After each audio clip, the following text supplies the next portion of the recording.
Why is it so dusty in here? Harryman! Harryman! Naughty boy!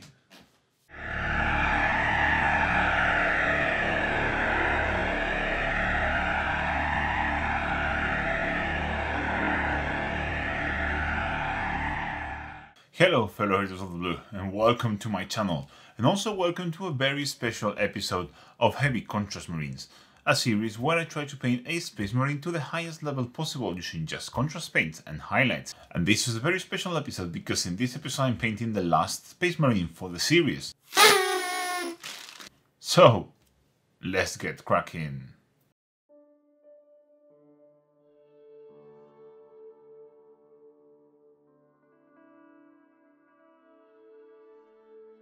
As you can see, we're starting from a base coat of Corax White, and I also did a quick layer with the Corax White base paint over all the parts of the armor that will be teal, and our first step will be to apply a layer of Achillean green over all those bits. The most important part here is not caring about being clean or neat, we just need a very smooth layer over all those details, so I'm going to apply a layer, go in with a clean brush and absorb any excess if needed.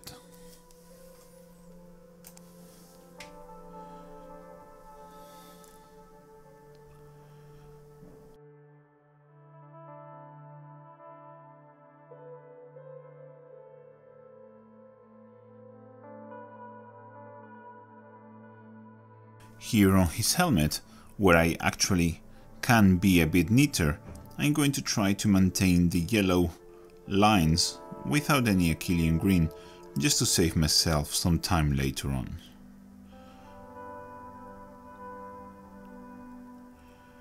Don't worry if you make any mistakes, it's not really that important.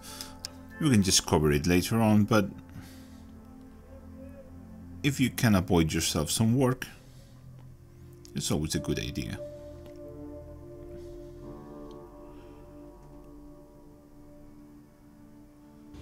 With the Achillean green layer now dry, I'm going to start highlighting all the teal details on the armor. For this I'm going to use tempered gold blue, and I'm going to do a thick edge highlight with tempered gold blue all over the armor bits.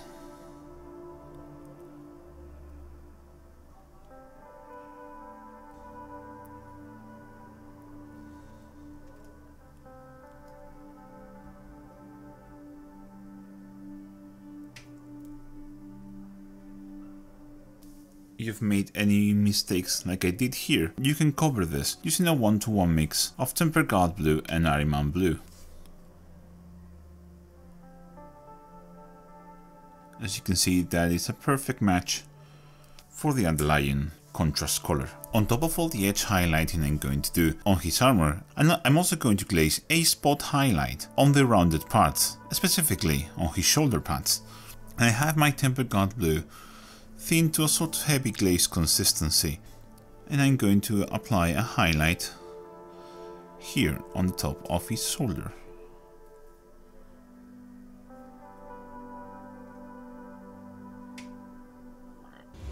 With the tempered gold blue highlight out of the way, I'm going to do another highlight, this time using a 1-to-1 mix of tempered gold blue and Gauss Blaster green.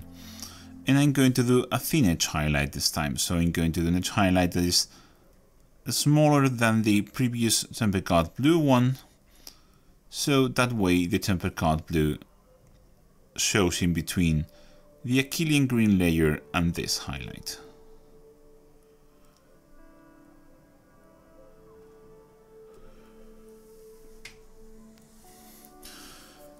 And this edge highlight will be all around our model.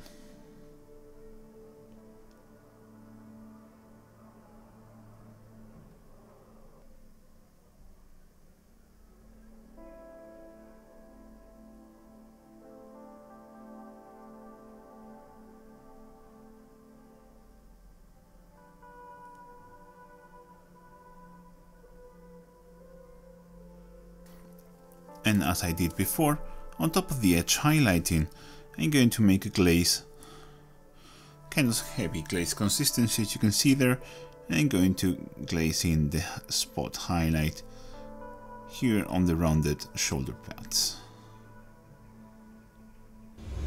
with that highlight of Tempered Dark Blue and Gauss Blaster Green mix done, I'm going to move into the next highlight. This will be pure Gauss Blaster Green, and I'm going to do again a thin edge highlight, but this time just concentrating it towards the sections where has any exposed edges and things like that. For example, here,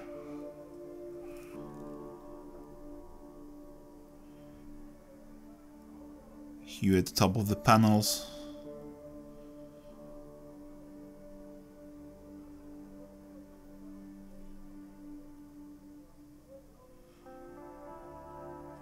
and as I've done before, I'm going to do a heavy glaze here in this spot highlight on the shoulder pad. And for the final highlight on the teal parts of the armor, I'm going to do a 1-to-1 mix of Gauss Blaster Green and white, and I will just do very small dots of this into the corners and highest recesses.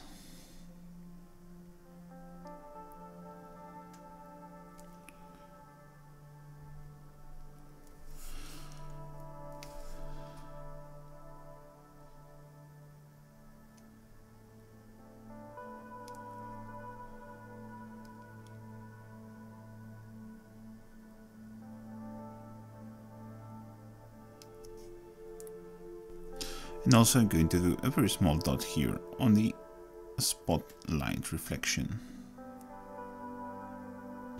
The teal armor is now finished, and I'm going to concentrate in the rubber joints and rigid tubes of the miniature, and for this I have them base coated with Corax white.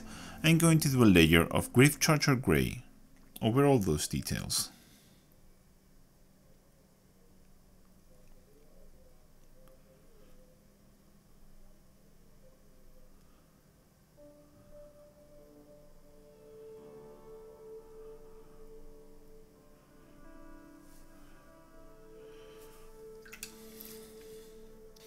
Also, while I have my Grave Charger grey out, I'm going to paint his tabard hanging out, and I'm going to just do a quick layer of Grave Charger grey over that as well.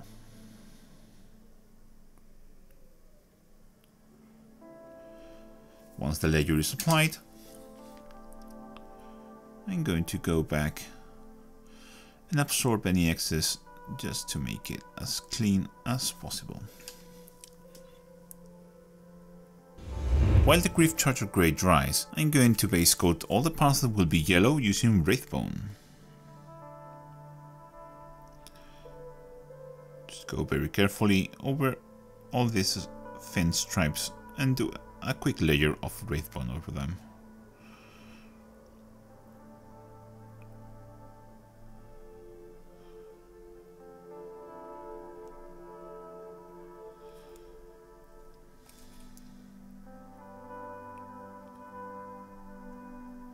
A quick tip for this: if you went with blue over any of them, do first a layer of Corax white, which covers much better, and then do this Wraithbone, and you will have such an easier job than if you try to do Wraithbone over the blue. The Grave Charger grey is now completely dry, and I'm going to apply a layer of Black Templar over all the rigid parts of the armor.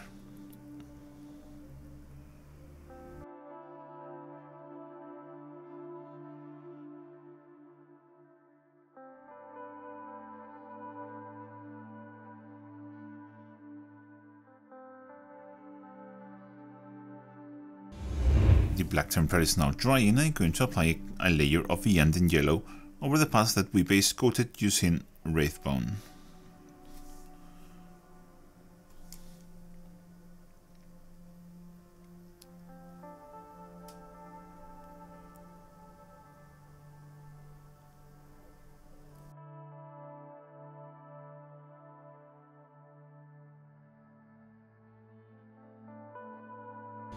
The Black Templar is now dry, and I'm going to highlight all the ridges and tubes using Fenrisian grey.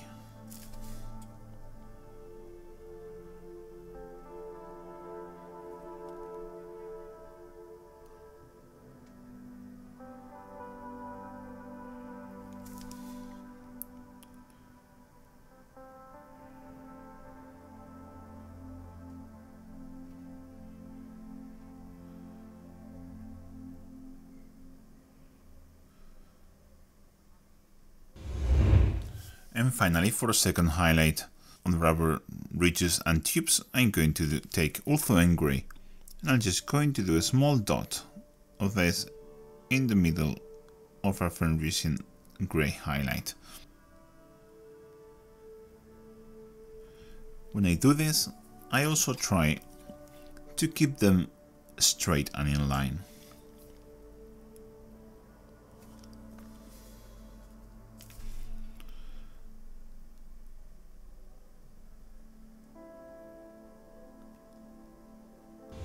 And I'm going to highlight his white cloth. For this I'm going to take Ultra and Grey, and I'm going to do a highlight on this.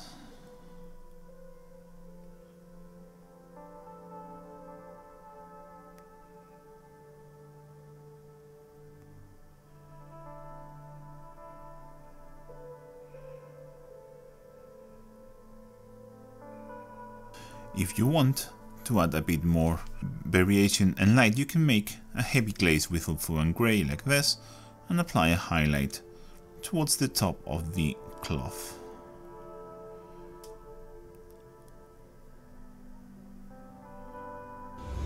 And as a final highlight on the white cloth, I'm going to take pure white and do a final edge highlight on this.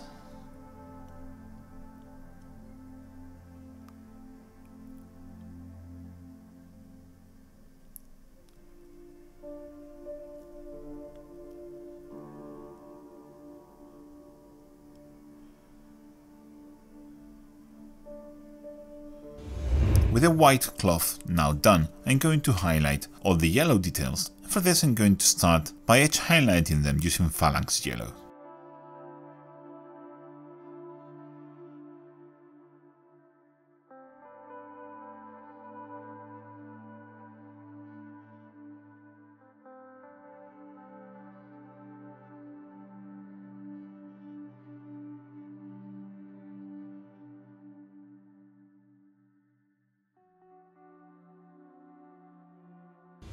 With that highlight done, I'm now going to move into Dawn Yellow, and I'm going to do another highlight on the yellow details. And I'm just going to do the same edge highlight. I just make it taking less area and concentrate it towards the edges of the panels, corners, and you know.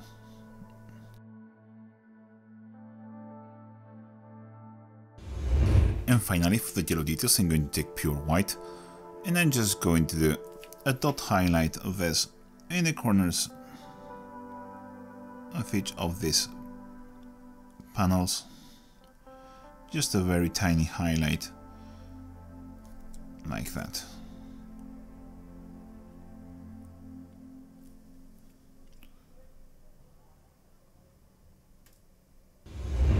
With all those parts now painted, I cannot escape the fact that I need to paint the trim anymore. No! And to base coat it, I'm going to use a 1-to-1 mix of Runelord Brass and Liberator Gold. And sadly, there are no tricks for this. This is just going to take a very, very long while. So when you see me again, I will probably be about to die of old age.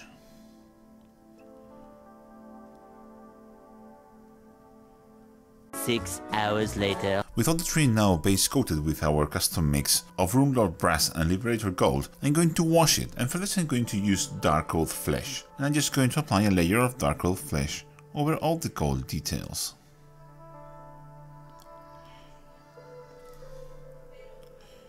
As always, I'm going to apply a layer of this, and then I'm going to go around absorbing any excess. I don't want too much of this, just a little bit to shade the recesses. For example, here, this is way too much. So I go with a clean brush and I absorb it until I am happy with it.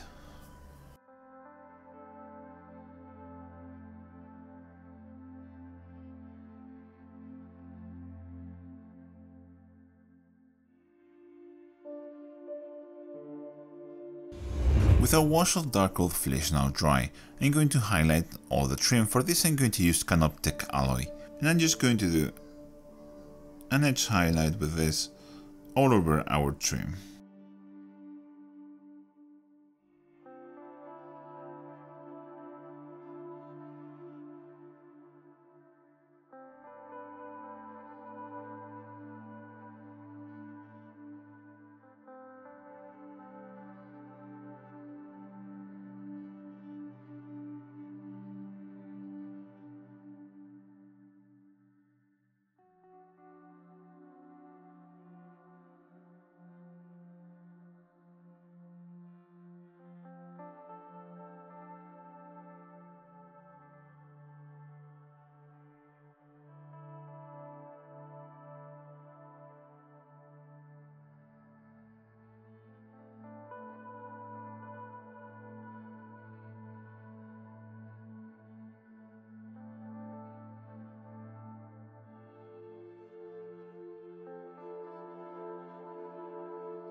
I still have trim to highlight, but I wanted to show you the final highlight on the parts that I have already highlighted so I can save some time. And for this last highlight I'm going to take Stormhold Silver and I'm just going to do the final highlight.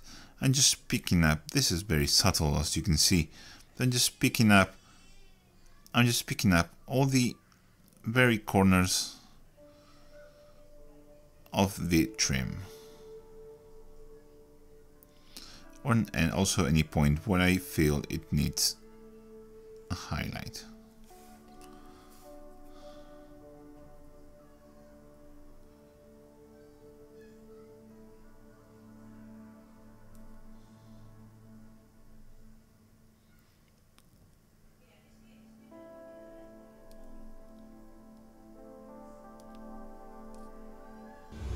I was about to paint all the trim on this arm, and I just realized I have forgotten to show you how to paint one last part before I can paint the trim here. That is all the steel parts on his weapon. And for this I'm going to base coat them first using Iron Hand Steel.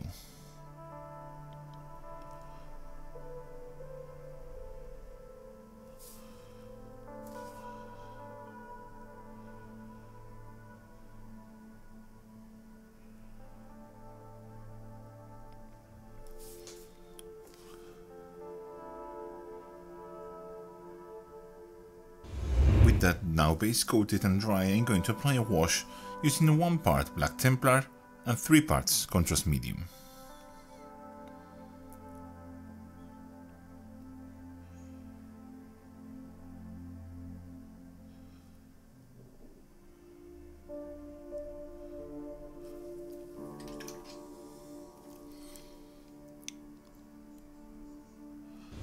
And finally, for the steel details, I'm going to do a highlight using a Stormhold Silver.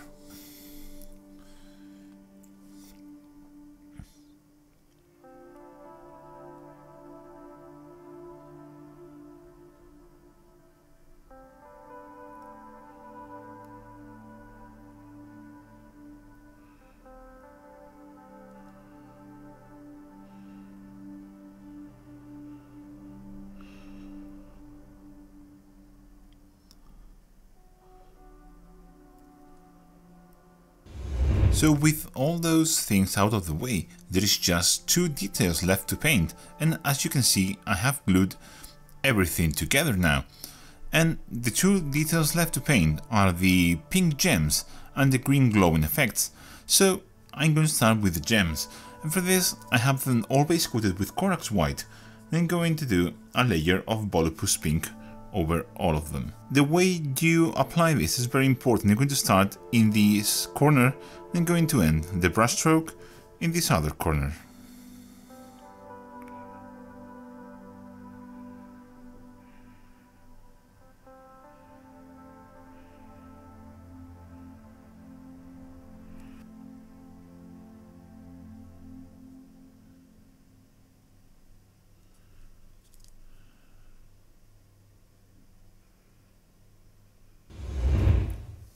Once that first layer of Volupus Pink is dry, I'm going to do the second one, and I'm going to concentrate it towards this corner here. After applying this layer, I'm going back with my clean brush and I'm feathering the transition between the two applications.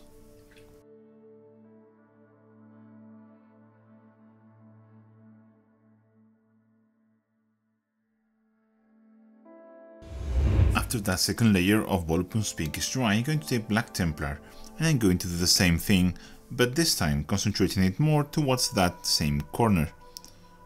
So I'm applying the Black Templar, cleaning the brush, and I'm running it through the transition line. If you don't feel confident with feathering, you can just thin down the Black Templar to a glaze consistency and do several layers of this. The result will be the same, it's just going to take a bit more time. After all those layers of contrast paints are dry, I'm going to highlight all the gems. For this I'm going to use Emperor's Children, and I'm just going to run a line of Emperor's Children in the lower sections.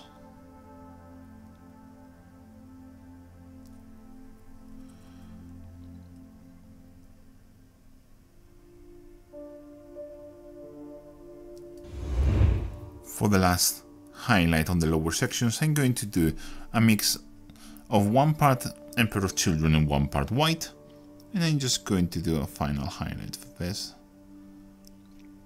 Again in the lower sections, but this time more towards the opposite side that we did the darker shading.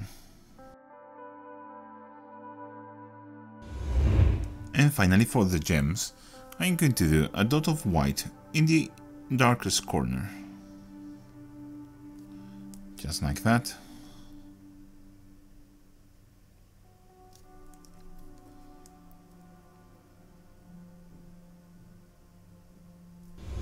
While doing the white dots on the top, I just realized I need a bit more contrast, so I'm going to do the same white dot just here at the bottom, opposite side to the white dot on the top.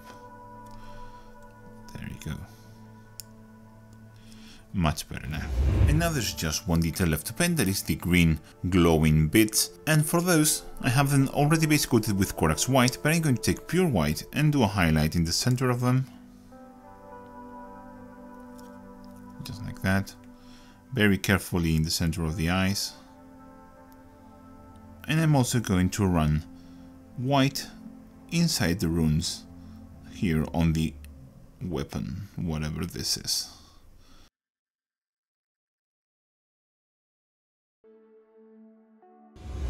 Then I'm going to take Iyanden yellow and I'm going to do a really thin layer of this over those bits.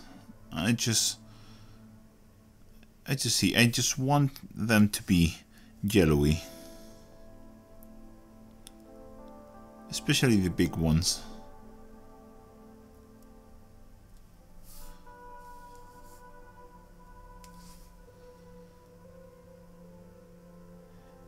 Here in the runes I'm just trying to pick the inside.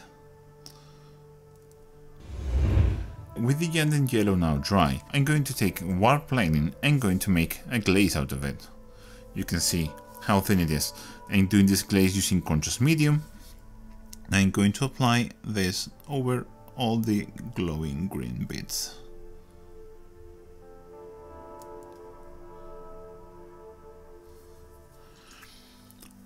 I just flooded here the eyes, but I'm going to take back part of this. And I'm covering the runes here as well.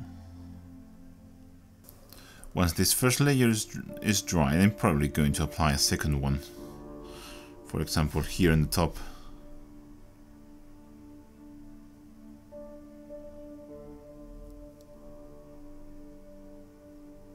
Our layers of warp lining and contrast medium are now dry. And for the final highlight, I'm going to take pure white and I'm just going to do a highlight in the middle of this.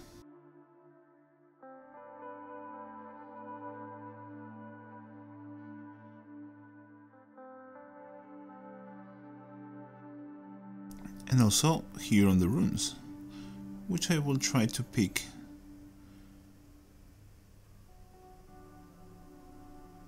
just the runes themselves.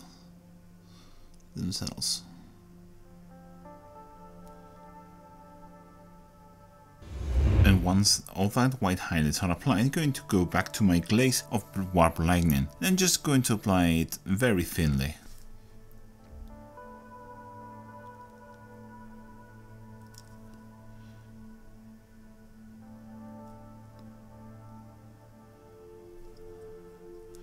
Just like that, just to make all the glow appear to be green.